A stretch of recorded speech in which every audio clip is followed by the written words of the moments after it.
Good morning po. Tayo po yung mag-aral ng salita ng Diyos. The book of Matthew chapter 16 verse 23. Ngunit hinarap siya ni Jesus. Ang tinutukoy po dito ay si Simon Pedro. At sinabihan, umalis ka sa harapan ko, Satanas. Hadlang ka sa aking landas, ang iniisip mo hindi sa Diyos kundi sa tao. Led by the Spirit. At very interesting po yung ating pag-aaral nitong mga nagdaang araw.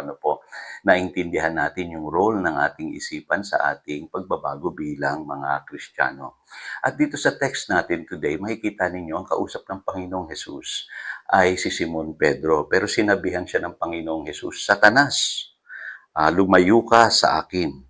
At sinabihan pa siya na hadlang ka sa aking landas, ang iniisip mo'y hindi sa Diyos, kundi sa tao. Kasi dito po natutunan ni Apostle Peter yung greatest lesson na pinag-aralan natin doon sa 1 Peter chapter 1 verse 13. Nung isang araw, na dapat ihanda natin yung ating mga isipan. Sabi niya, prepare your mind for action. Dapat daw po bantayan natin yung ating mga isipan. Kasi doon po nagaganap talaga ang digmaan.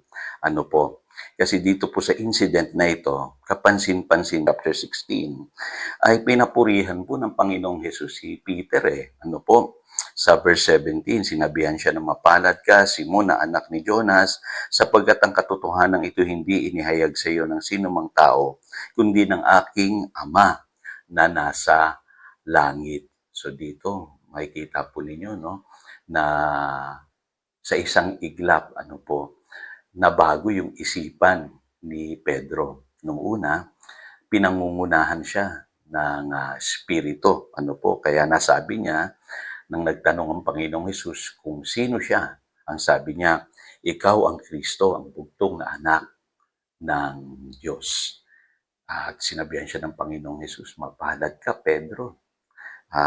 Yung naipahayag mo, hindi yan galing sa tao, kundi galing sa Diyos.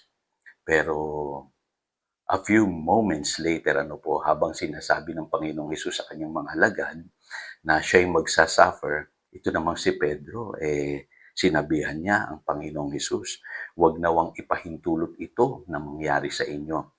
Kaya sinabihan siya ng Panginoong Hesus, hadlang ka sa aking landas. Kaya kapansin-pansin po ninyo, parehong tao, si Simon Pedro, sinabihan na mapalad, pero at the same time, nung mali po yung kanyang iniisip, tinawag siya ng Panginoon na stumbling block. In fact, tinawag pa nga siyang Satanas, pero ang actually kausap ng Panginoong Hesus dito ay hindi na si Simon Pedro, kundi yung nasa isip niya, yung inilagay ni Satanas na kaisipan kay Simon Pedro. Ngayon, bakit mahalaga itong mga verses na tinatalakay natin today? Kasi po, pwedeng sa isang iglap ang iniisip natin ay magbago. Pwedeng yan ay sa Diyos at pwedeng yan ay sa kaaway. Kaya dapat bantayan natin yung ating pag-iisip. Ngayon, tinalakay natin yesterday yung Romans chapter 8 verses 5 to 8. At makikita po ninyo, ang tinatawag na mind of the Spirit, ay dapat nating taglayin bilang mga anak ng Diyos. Kung hindi, tayo'y pangungunahan ng sinful nature, ng ating laman at yung mga luma nating gawi. Ngayon, lininawin ko po sa inyo ngayon yung term na led by the Spirit, na kung saan marami ang nakukonfuse. Ano ba yung led by the Spirit, Pastor, na sinasabi sa Romans chapter 8, verse 14? Sabi diyan, ang lahat ng pinapatnubayan ng Espiritu ng Diyos ay mga anak ng Diyos. So, sa pag-aaral natin yesterday, luminaw na yung led by the Spirit pala. Ang ibig sabihin pala niyan ay yung isipan na pinangungunahan ng Espiritu Santo. Kaya mapapansin nyo, even po sa Galatians chapter 5, verse 16, ito po yung paalala ni San Pablo sa mga believers. Sinasabi ko sa inyo, ang Espiritu ang gawin ninyong patnubay sa inyong buhay at hindi kayo magiging alipin ng hilig ng laman o yung flesh, yung sinful nature. At sa Galatians chapter 5 verse 25, binabanggit din yan ni Apostle Paul, ano po, since we live by the Spirit, let us keep in step with the Spirit. Kasi po, dapat bantayan natin yung ating paglakad. Kailangan po laging sumasang-ayon yung ating isipan sa patnubay ng Espiritu Santo. Kaya dito rin po sa Galatians chapter 5 verse 22, binanggit din po yung fruit of the Spirit. Ano po kasi ang fruit of the Spirit, resulta lamang yan ng paglakad natin ng sang-ayon sa Espiritu. If we are led by the Spirit, lilitaw po yung bunga ng Espiritu sa ating buhay na binabanggit po dito sa Galatians chapter 5 verse 22, love, joy, peace, patience, kindness, goodness, faithfulness, gentleness, and self-control. Kaya yung fruit nakadepende po yan sa atin if we are led by the Spirit.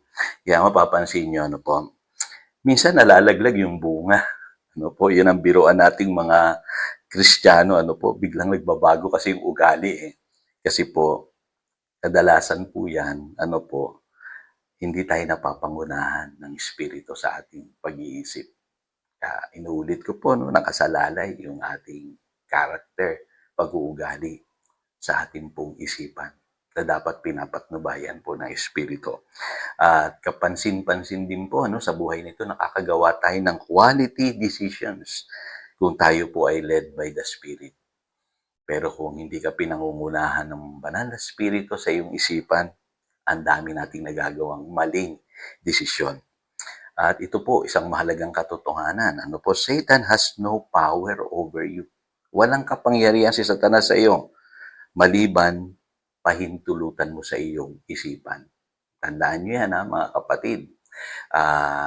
May mga ini-entertain kasi tayong mga kaisipan na kung saan nakapaghahari si Satanas. Ano po? Kaya babantayan po natin ang ating pong isipan. At makikita nyo rin po sa inyong buhay na ang Diyos, ano po, kinakausap tayo through revelations. Ano po?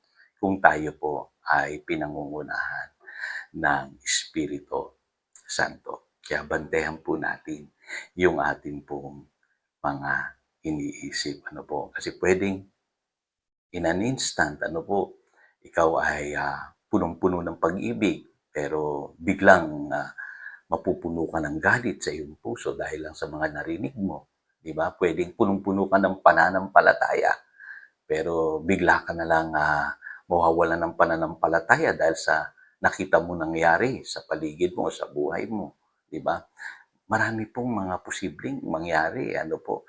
Kaya bantayan natin yung ating pong pag-iisip. At ako'y naniniwala, tayong mga anak ng Diyos ay pinapatnubayan na ng Espiritu Santo. Kailangan lamang bantayan natin yung ating pong mga iniisip. So tayo po'y manalangin. Dakilang Diyos, salamat po. Ngayon naintindihan na namin yung salitang led by the Spirit. At nawa yung aming isipan ay laging patnubayan ng iyong Espiritu nang sa ganoon ay lumakad kami sa blessing at maging kalugod-lugod po kami sa iyong harapan. Salamat po. Yan ang aming panalangin. In Jesus' name we pray. Amen. Again, ito si Pastor Jojo, nagpapaalala upang daluyan tayo ng pagpapala.